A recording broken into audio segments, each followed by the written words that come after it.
አርከፉነ ሰላም ጤና ይስጥልን አድማጮቻችን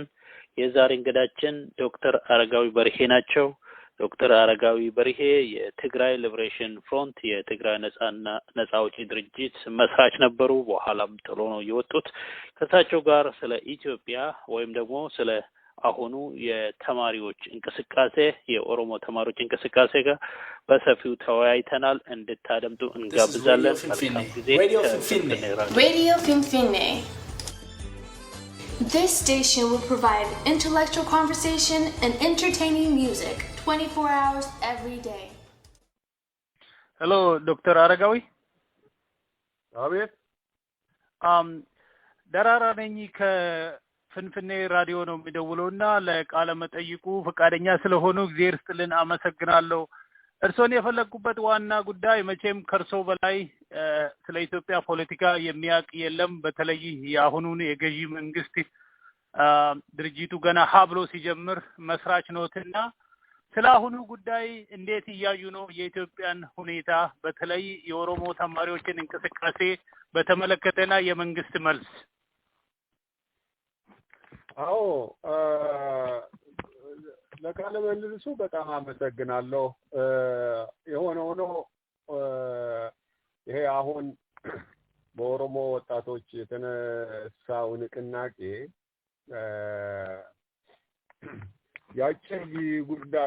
ጊዜ ጉዳይ አይደለም በኢትዮጵያ ውስጥ ይሄ ኢህአዴግ የተባለው ቡድን በህወሓት የሚመራው በህዝቡ ላይ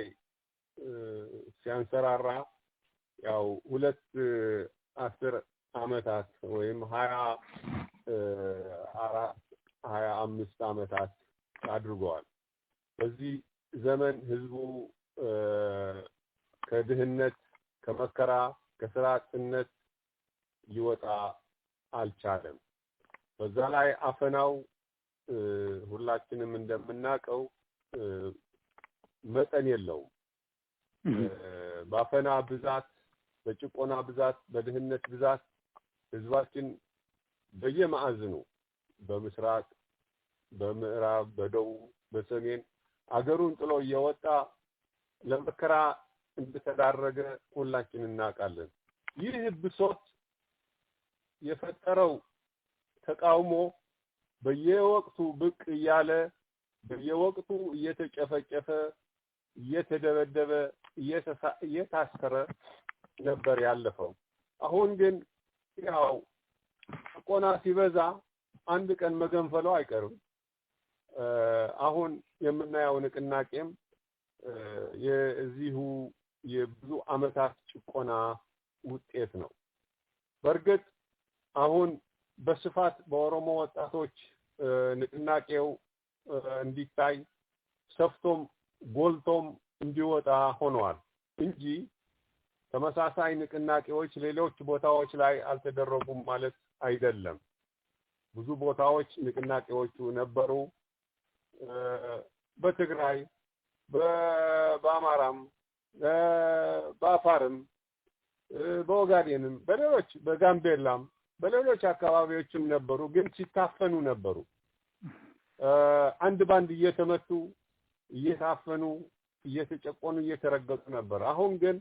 በስፋት የኦሮሞ ወጣት ተንቀሳቅሶ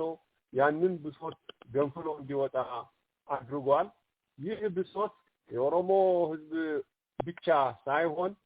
የመላው የኢትዮጵያ ህዝብ ብሶት ነው ስለዚህም ስለሆነ የመላው ኢትዮጵያ ጭቁን ህዝብ እንዲደግፈውና አብሮ እንዲንቀሳቀስ አብሮ የጋራ ስርዓትም እንዲመሰርት አንዲት ዲሞክራሲያዊ ኢትዮጵያ ለሁሉም እኩል የምታይ ስርዓት ያላት ሀገር እንድትሆን የማድረጉ ኃላፊነት የሁሉም ነው ስለዚህ የኦሮሞ ወጣቶች እንቅስቃሴ የማየው ከዚህ መልክ ነው በዚህ መልክ ነው ዶክተር ወደ ኋላ ልሰዶትና እኔ ተራሮቹን ያንቀጠቀጠ ትውልድ የሚል ስለ ትግራይ ልጆች በደርግ ዘመን በደርግ ሰራዊት የደረሰባቸውን መከራ እስከ ክፍል 6 እስከ ክፍል 7 አንብቤ ነበርና በጣም ነው ያዘንኩት እና ያ ሁሉ ስቃይና መከራ ይሄን ለውጥ ለማምጣት ነው ይሄ ነው ለዚህ ነው የሞቱት ለዚህ ነው መጀመሪያ ህዋት ከቤት የወጣው ለውጡስ ምኑ ነው መልሶ ጨቋኝ ለመሆን ያ ሁሉ መስዋዕትነት ተከፍሎ ያ ሁሉ መከራ ታይቶ ያ ሁሉ ሰው አልቆ ዛሬ የምናየው ውጤት ለዚህ ነው ወያኔ ከቤት የወጣችሁት አዎ ደራራ የሚያሳዝነው ይሄ ነው ገና ትግሉ ሲጀመር በረሃ ስንወጣ ኢትዮጵያ ውስጥ ጭቆና አለ የመብት ረገጣ አለ የብሔሮች እኩልነት የለም አድልዎ አለ ዲሞክራሲ የለም የህዝብ መብት አይከበርም እነዚህ የመሳሰሉ ጥያቄዎች ነበር ያስነሱን እና ታግለን ለሁላችን የሚሆን ዲሞክራሲያዊ ስርዓት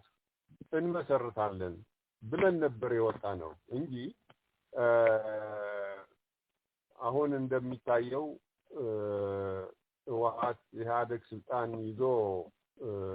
የሚሰራው ነገር ስናይ በጣም የሚያሳዝንና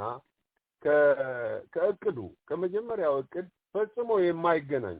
ከመጀመሪያው ስሜት ፈጽሞ የማይገናኝ ሁኔታ ነው የተፈጠረው ታስታውስ እንደሆነ ገና እግራቸው ሳይገባ ስልጣን ለመያዝ ይሽቀዳደሙ ህዝብን መጨፍጨፍ ተማሪዎችን በመግደል ነበር የጀመሩት ከዛም ቀጥሎ የሀብት ዘረፋ ነው የገቡት ግማሹ መርኩሪ ግማሹ ወርቅ ግማሹ በየማዕድኑ የሄደ ግማሹ መሬት ሲዘርፍ ግማሹ ፎቅ ሲሰራ ወደዚህ የኮራፕሽን ተግባር ነው የተመሰረቱት ይሄ ሰው ህዝቡ ደግሞ ይሄንን ተቃውሞ ሲያይ እነሱ በመልሳቸው ጥይት ማርከፍከፍ ነበረ ወይም እስር ቤት ማጎር ወይም ማጥፋት ሰውን ማጥፋት ብዙ ሰውም ጠፍቷል እኮ የት እንደደረሰ የማይታወቅ ብዙም አለ ስለዚህ ይሄ እስካሁን ድረስ እንደዚህ ያደረጉ ነው ስልጣን ላይ የቆዩት እንግዲህ ወዲህም የሚቆዩ ከሆነ በዚህ መልክ እንጂ በጭቆና በግፍ እንጂ የህዝብን መብት በማክበር የነፃ አስተሳሰብ እንዲኖረው በነፃ እንዲደራጅ በነፃ እንዲጽፍ እንዲናገር ሐሳቡ እንዲገልጽ በመፍቀድ የማይታሰብ ነው ስለዚህ እኛ ስንነሳ እነዚህ የተነጠቁት መብቶችን ለማስመለስ ነበር ትግሉ የተጀመረው በአፄ ኃይለ ሥላሴ ዘመንም ይሁን ከዛም ቀጥሎ በደርግ ዘመን የነበሩ ጭቆናዎች ጠፍተው ሰዎች መብታቸው ተከብሮ እንደ ሰው ክብር አግኝተው የሚኖርበት ስርዓት ለመፍጠር ነበር ግን ያ አልሆነም ስለዚህ ትግሉ ያቀደውን ዓላማ የጀመረውን ዓላማ አላሳካም እንግዲህ ወደፊት ግን ህዝቡ በተለይ ወጣቱ ካለፈው የፖለቲካ ሂደታችን ትምህርት ቀስሞ ወደፊት ለሁሉም የሚበጅ ለሁሉም እኩል የሚያስተናግድ ስርዓት የሚፈጥርበት ሁኔታ ይፈጠራል የሚል ተስፋ ነው ያለኝ ብዙ ሰዎች ምን ይላሉ ሀገሪቷ መሪ የላትም መሪ ስለሌላት የሰው ልጅ የንጹሃን ልጆች ደም ይፈሳል እንጂ አትሊስት ሌላ ጨቋኝም ቢሆኑ መለስ ዜናዊ በህይወት ቢኖሩ ኖሮ ይሄን ያህል ግራ የተጋባ ኃላፊነት የጎደለው ግድያ አይኖርም ነበርና ሀገሪቷ መሪ ስለሌላት ነው የሚባለው በዚህ ሐሳብ ይስማማሉ እርሶ አይ አንደኛ ይሄ አሁን የምናየው ጭቆናና ግፍ መለስ የፈጠረው ነው መለስ መስመር ያስያዘው ነው መለስ የመሰረተው የግፍ አገዛዝ ነው በዛ ላይ ነው እየቀጠሉ ያሉት አንደኛ ነጥብ ይሄ ነው ሁለተኛው ነጥብ ደግሞ መሪ የሚፈጠረው ወይም መሪ የሚፈጥረው ህዝብ ነው ህዝብ መብቱ ሲከበር ለመብቱ ታግሎ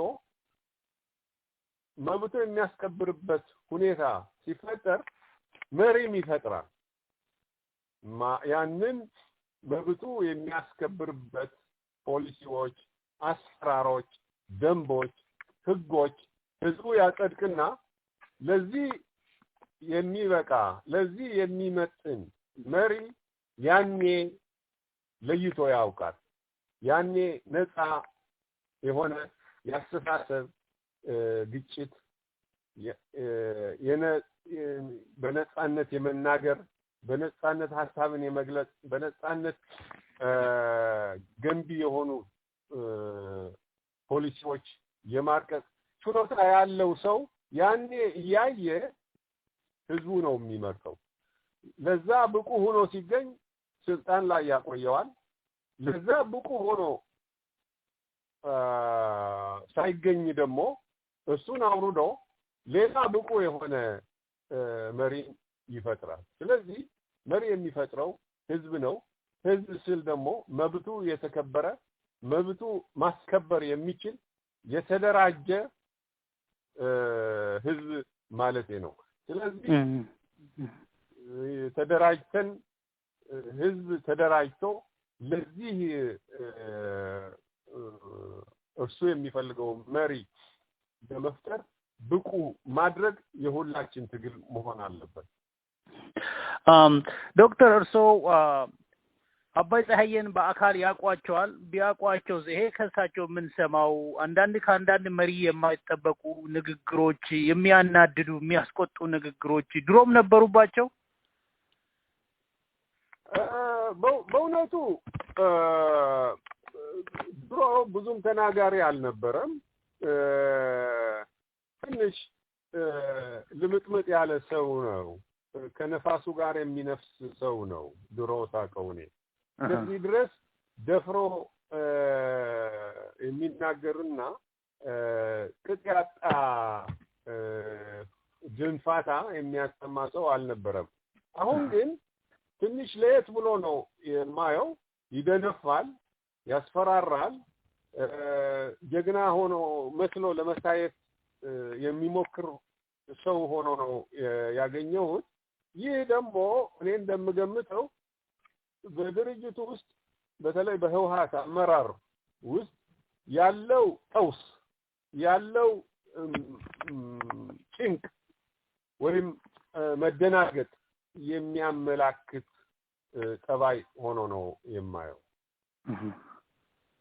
ከዛ ፍርክስክሱ ከዛ ጀምሮ ነው ለሌላው የተረፈ ነው የሚሉት። አዎ።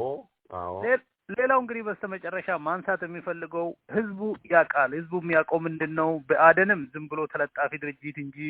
የአማራን የማይወክል ኦፒዲዮም እንዲሁ ከየትም የተሰበሰቡ እንጂ እንደው ለማህበረሰቡ ተቆርቋሪ ያልነበሩ ከመጀመሪያው ራሱ ለኦሮሞ ህዝብ ትግል ብሎ ከቤት ያልወጡ ናቸው። ከዚህም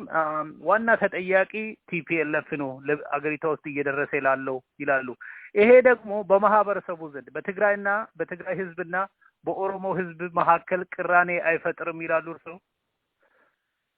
በህዝቦች መካከል ቅራኔ አይፈጠርም። ምክንያቱም ህዝቦች የሚፈልጉት ምንድነው ነው? ህዝቦች የሚፈልጉት ሰላም ነው፣ ሰርቶ መኖር፣ በነፃነት መንቀሳቀስ፣ በነፃነት ሐሳብ መግለጽ። ይሄ ነው የሚፈልጉት ህዝቦች። ስለዚህ እነዚህ ህዝቦች ግን አሁን ኦሮሞውና ትግሬው ብቻ ሳይሆን አማራውም፣ ሀዲያውም፣ ከምባታውም፣ ጉራጌውም፣ አፋሩም፣ ሁሉም ጋምቤላውም፣ ቤንሻንጉሉም ሁሉም መብቱ ተረግጧል። ህዝቡ ጥቂት እበላባይ በየብሔረሰቡ የተውጣጡ ልክ አሁን እንደጠቀስካቸው ከኦፒዲዮም ከአማራውም ኢትዮጵያደን ማለት ነው ጥቂት ኢሊቶች ወይም ጥቂት እበላባዮች ተሰባስበው የህወሓት ኢሊትን ሲያገለግሉ ነበሩ እና ሊበሉ ስለሚፈልጉ ደግሞ ህዝቡን የየአካባቢው ህዝቡን የሚወክሉ መስለው ይቀርባሉ። ለውክልና ሳይሆን ያ ህዝብን እንወክልሃለን የሚሉት ህዝብን ጨቁነው እንዲይዙ፣ ጠፍረው እንዲይዙ፣ እንዲቆጣጠሩለት ያስቀመጣቸው ቡድኖች ናቸው እንጂ ህዝቡንም የሚወክሉ አይደለም የህዝብ ውክልናማ ከሆነ በህዝብ ፍላጎትና ስሜት ቢሆን ኖሮ እነዚህን አግልሎ ራሱ በነጻነት ያለ ፍርሃት ያለ መጨማቀቅ የሚፈልጋቸውን ሰዎች በነጻነት መምረጥ መቻል ነበረበት ይሄ ሊያደርግ አልቻለም ስለዚህ አሁን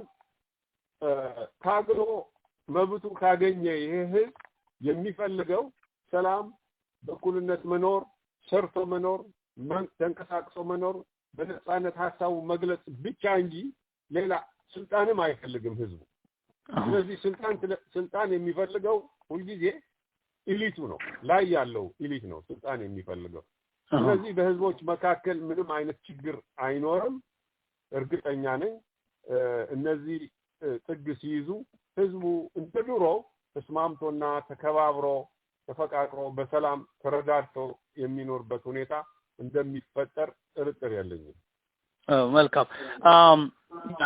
ይሄ ጥያቄ ሲጀምር መጀመሪያ ሰላማዊ ሰልፉ ሲጀምር መቼም እንኳን ባለስልጣናቱ ስልጣን ይልቀቁ ሳይሆን የቀበሌ ሊቀመንበር እንኳን ስልጣን ይልቀቅ አላለም ይሄ ህዝብ ምንድነው ያለው ከቤቴ አልፈናቀል ከተማው ማደግ ካለባት እኔንም ጨምራ ተደግ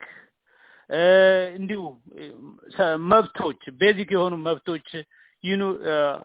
ነው የጠየቀው መንግስትንና ይሄ እንደው የሚያስቀይም ነው እንደ አንድ መንግስት ሀገርን ከሚመራ አለው በምስራቅ አፍሪካ እኔ አለው የሚል መንግስት ይሄ የሚያስቆጣ አሸባሪ የሚያስብል ጥያቄ ነው ዶክተር መሪዎቹ እኮ አመራር ላይ ያሉ ሰዎች እኮ ከሰብአዊ አስተሳሰብ ቀስ በቀስ ወጥተዋል እየወጡ ነው የመጡት ሰብአዊ አመለካከታቸው በጭራሽ ወደ ዜሮ የወረደበት ሁኔታ ነው ያለው አሁን እነሱ በህዝቡ ላይ ይሄ ነው የማይባል በደል ሲያደርሱ እንደቆዩ ሁላችንም እናውቃለን ሲዘርፉት ነው የነበሩት ሲገድሉት ነው የነበሩት ስንት ግድያ በየአመቱ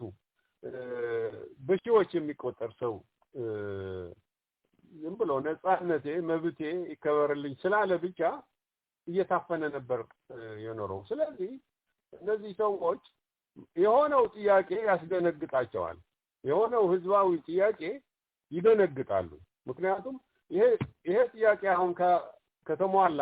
ነገ ደግሞ ሌላ ጥያቄ ይነሳል ነገ ደግሞ ሌላ ክርክር ይነሳል ስለዚህ ብዙ የምንጠየቅበት ስለ ብዙ ደም ስለ ብዙ ሀብት ስለ ብዙ ግፍ ልንጠየቅ ነው ብለው ስለሚፈሩ ገና የሆነው ጥያቄ ትንሽ ህዝባዊ ጥያቄ ሲነሳ ይደነግጣሉ ወዲያው ለማፈንና ለመጨቆን ነው የሚሯሯጡት ለዚህም ነው በኦሮሚያ አካባቢ በትንሽ አካባቢ ነው ህዝቡ የይዞታ መብታችን ይከበርልን ስላለ እንደ ትልቅ ጉዳይ አንስተው ወደ ድንፋታና ወደ መጨቆን የገቡት እንጂ እስከዚህ የሚያዳርስ ነገር አልነበረም ሰዎች ግን ከሰብአዊ አመለካከት ከዲሞክራሲያዊ አመለካከት ስለወጡ ስለተገለሉ የአራዊታዊ የሆነ መልስ ብቻ ነው መስጠት የሚችል በጣም ጥሩ ዶክተር ጊዜር ስትልን አመሰግናለሁ እናንተ ጋር ማሽተዋል በስተመጨረሻ እንግዲህ ምን ይሻላል መፍትሄው ምን ይሻላል የሚያስተላልፉት መልእክት ካለ በዚሁ እርሶም ሐሳቡን ይጨምሩና እንጨርሳለን እሺ በጣም ጥሩ ነው እድሉ ስለተሰጠኝ እንግዲህ የኢትዮጵያ ህዝብ ለዘመናት አብሮ ኖሯል ለብዙ ዘመናት በርግጥ የተለያዩ የጭቆና ስርዓቶች ነበሩ ግን በእነዛ የጭቆና ስርዓቶች ከሞራላዊም በለው ከሃይማኖትም በለው ከባህልም በለው የሚያገናኙ እሴቶች ነበሩ ባህሎች ነበሩ ጥሩ ባህሎች ነበሩ ጎን ለጎን ከጭቆናው ጎን ለጎን በእነዛ እሴቶችና በእነዛ ባህሎች ተባብሮ ሀገር መስርቶ ለብዙ ዘመናት ኖሯል ይሄ ህዝብ አሁንም ያንን እንደ ድሮው መኖር እንኳን ባይቻል ከዛ የምንወስደው ታሪክ ከዛ የምንቀስመው ያኗሯ ዘዴ ስለሚኖር ከዛ ብቻም ሳይሆን ከሌላው ዓለም ከጎረቤቶቻችን ከሌላው ዓለም የምንቀምሰው ያኗኗር ዘዴ አይተን በጋራ አገራችን ለመመስረት የግድ ይለናል። አለዚያ ግን እየተላለቁ እንደ ጎረቤቶቻችን እንደነ ሶማሊያ በአውሮፓም ሲፈራከቱ በሚድል ኢስትም በዚህ በቅርብ ምስራቅ በአረብ ሀገር ያለው ሁኔታ የሚያሳዝን ሁኔታ ነው ያለው። ወደዛ መግባት የለብንም እኛ የግድ ጥሩ ስርዓት ለማምጣት የግድ ደም መፍሰስ አለበት ማለት አይደለም። እንዳውም በአሁኑ በዘመኑ ቴክኖሎጂ ሰው በቀላሉ ይገናኛል። የሚፈልገውን ነገር ብቻ አርቲኩሌት ማድረግ ነው። የሚፈልገውን ነገር በደንብ እንዲወያይ፣ እንዲመካከር፣ እንዲተሳሰብ ማድረግ ነው መድኃኒት። ይሄ ካደረገ የጋራ ስርዓት ሊመሰረት ይችላል። የጋራ ስርዓት ግን አንድ ህገ መንግስታዊ የሆነ ዲሞክራሲያዊ ስርዓት በጋራ ድምፁ ሰጥቶ ያለምንም ፍርሃት ያለምንም ተጽዕኖ ይሄ ነው የሚሻለው ብሎ የጋራ ስርዓት መስርቶ በዛ ስርዓት በህግ የበላይነት እየተዳደረ ሊኖርበት የሚችል ሊያድግበት የሚችል ሊሰለጥንበት የሚችል ሁኔታ ሊፈጠር ይችላል። ብዙ ሀገሮች እንደ አብነት መውሰድ ይቻላል። ስለዚህ አሁን በአውሮፓ የምንኖርበት ስርዓት የተሟላም እንኳን ባይሆን ወደዛ የተቀራረበ ስርዓት መመስረት ይቻላል። በአፍሪካ ሀገርም የበለጸጉ ሀገሮች አሉ። በኤሽያም እንደዚሁ የበለጸጉ ሀገሮች አሉ። እነ ደቡብ ኮሪያ እኮ ከኛ በኋላ ነበር። የነሱ ጂዲፒ ወይም የእድገት መለኪያ ስታየው ከኢትዮጵያ ወደ ኋላ የቀሩ ነበሩ። አሁን ግን በዓለም አሉ ከሚባሉ የሰለጠኑ ሀገሮች ሆነዋል እና እነሱ ከኛ በኋላ የነበሩ በ50 ዓመት ውስጥ ከቀደሙን እኛ ያንን ስርዓት መስርተን በ50 ዓመት ውስጥ የት ለመድረስ እንችላለን። ኢትዮጵያ ደግሞ የታደለች ሀገር ነች። ብዙ ምሁር አላት። ብዙ ተፈጥሯዊ ሀብት አላት። ብዙ የሰው ብዛት አላት። በሁሉም መልክ የታደለች ነች። በአጭር ጊዜ ውስጥ ልታድግ ትችላለች። ግን ያ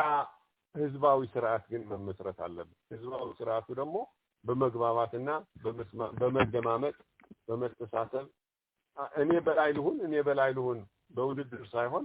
በመረዳዳት ሊፈጠር የሚችል ይመስለኛል። ስለዚህ ለዚህ ሁላችንም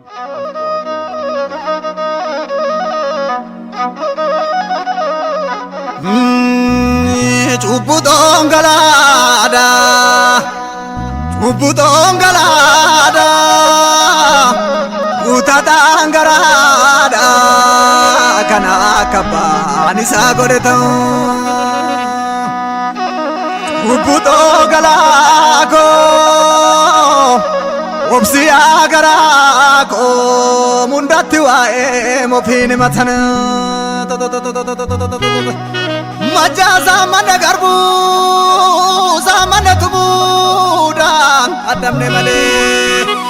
አማነ ቱሙዳን አዳምኔ መሌ ጢናስ ጋበሬ ጉዳስ ጋበሬ ቡሉ አዳምኔ መሌ ቃዌ አገሪቱሉ ማልቱ ባታዮ አገሪ መሌ ዲኖ ቢኒ ሎዳኒ halagaan loodanii kokkolfaa biyyeenyaa achisu malee malu yaa qeerransa moogorii keebaan aletti galee moogorii keebaan aletti galee kan darbees garaa qabnaa kan dhufoos qooba qabnaa suutuma jennee dubbanna malee malu mashananana mamagalan oromo kotawalimnana migridarida gichandari miti jirtu ajarana jireni gangarida duti gari miti ajolli shamano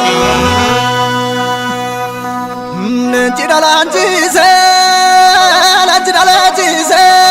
magala banane mato kamnu damme ajole malaga samamne baralaga samamne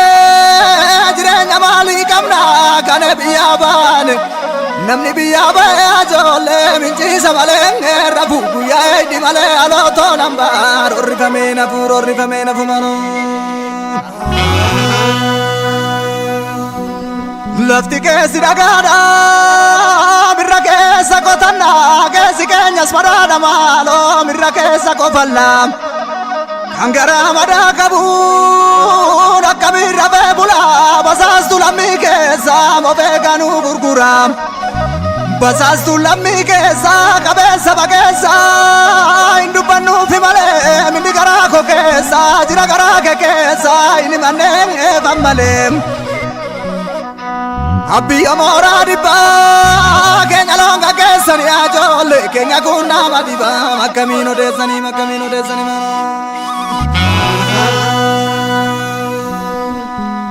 Akajetu nama karre Kotu sani Kotu nile tole Yoramte amte jaringine Akajetu nama lambi ganu sanine ganu nile tole yo galte jedine tumana hinu akkamishi godulata or akakara majanna adema kes